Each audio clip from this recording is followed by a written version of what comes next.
کرنا چاہیے. اسی طرح ایک اور جو گناہ ہے، بلکہ وہ ایسا گناہ ہے کہ جسے انسان گناہ سمجھتا ہی نہیں، فیشن سمجھے. آج اس گناہ کو انسان فیشن سمجھتا ہے، وہ ہے کہ ٹخنے سے نیچے کپڑا چھوڑنا. ٹخنے سے نیچے کپڑا چھوڑنا ہم یہ آج گناہ نہیں سمجھتے، بلکہ کمپنی میں جو لوگ جاتے ہیں وہاں بھی IT کمپنی میں ایسا کہتی ہیں جو نا فیشن کے لیے ٹخنے سے نیچے کپڑا چھوڑنا ہے. جہاں ہم شادی کے لیے جاتے ہیں وہاں ٹخنے کے نیچے کپڑا چھوڑنا ہے. کتنی بڑی وعید ہے جو انسان ٹخنے سے نیچے کپڑا چھوڑتا ہے. سب سے پہلے دنیا میں اس کے لیے 2 وعید ہے. جو انسان ٹخنے سے نیچے کپڑا چھوڑے گا اس کے لیے دنیا میں 2 سزا ہے.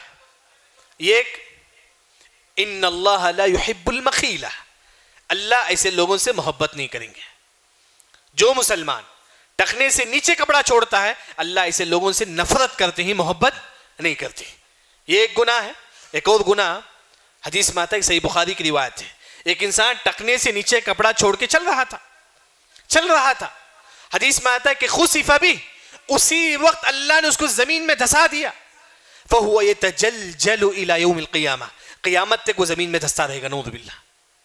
ایک انسان ٹخنے سے نیچے کپڑا چھوڑ کے چل رہا تھا، اللہ نے اس کو زمین میں دھسا دیا. کتنی بڑی سزا ہے. دنیا میں 2 قسم کا سزا ہے. ایک، اللہ اس سے نفرت کریں گے.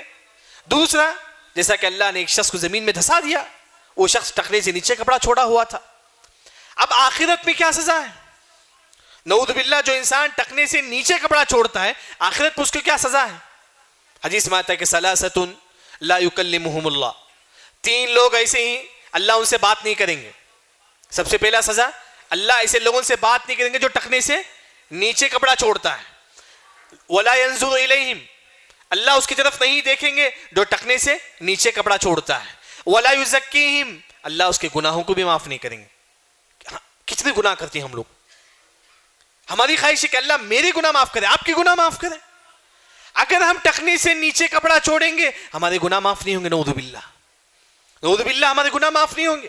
ولا یزکیہم، جو انسان ٹخنے سے نیچے کپڑا چھوڑے گا اللہ اس کے گناہوں کو معاف نہیں کریں گے. یہاں سوچنے کی بات ہے. جہاں باپ آپ کی ذمہ داری نبھاتا ہے کہ بچوں کی پرورش پر، باپ یہ بھی دیکھے کہ خود بھی ٹخنے سے اوپر کپڑا رکھے، اپنے بچوں کو بھی حکم دے، اے میرے بیٹے تم کپڑے ٹخنے سے اوپر رکھو. یہ باپ کی ذمہ داری ہے. حدیث میں آتا ہے کہ کلکم راع وکلکم مسئول عن رعیتہ، باپ کی ذمہ داری ہے کہ اپنے گھر والوں کو دین سکھائے. یہ باپ کی ذمہ داری ہے. اگر آپ اپنے بچوں کو بولیں گے اے میرے بیٹے ٹخنے سے نیچے کپڑا رکھ، ٹخنے سے اوپر کپڑا رکھ، اگر آپ بولتے ہیں اپنے بچے سے اے میرے بیٹے تم ٹخنے سے اوپر کپڑا رکھو، اگر کل ہماری وفات ہو جائے یہ بچے جب تک عمل کرتے رہیں گے ہم کو اس کا ثواب ملتا رہے گا قبر میں. یعنی کہ صدقے جاریہ کے لیے لاکھوں روپے کی ضرورت نہیں ہے. ایک ایک حدیث آپ سکھائیے، ایک ایک حدیث اپنے بچوں کو سکھائیے. جب تک وہ بچہ اس حدیث پر عمل کرتا رہے گا قبر میں بھی آپ کو ثواب ملتا رہے گا. یعنی کہ ٹخنے سے نیچے کپڑا رکھنا اتنا بڑا گناہ ہے کہ جیسا کہ اللہ نے ایک شخص کو زمین میں دھسا دیا. اسی